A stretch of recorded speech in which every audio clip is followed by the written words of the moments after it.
श्री गोपाळ कृष्ण भगवान की जय। लीळा नंबर 196। सोन्याची बाजारपेठ। सर्वज्ञांचे पैसे संपले। बाईसा म्हणाले, बाबा आज पैसे संपले। सर्वज्ञ म्हणाले, बाई अडकित्ता गाण ठेवा। तेव्हा डकले मनोरथ करू लागले, माझ्याजवळ घरी 2 आसू आहेत, त्या जर आणल्या असत्या तर सर्वज्ञांच्या उपयोगी आल्या असत्या। तेव्हा सर्वज्ञांनी विचारले, काय हो डकल्या, कसला मनोरथ करीत आहात?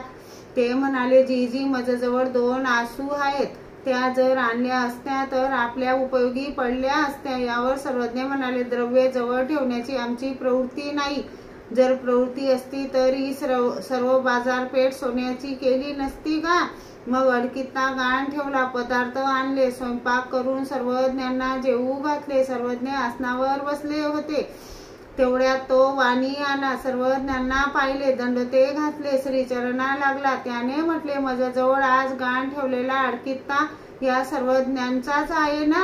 बाईसाने हो म्हटले। त्याने काही द्रव्य दिले व डकल्यांबरोबर तो अडकित्ता पाठवून दिला। श्री गोपाळ कृष्ण भगवान की जय।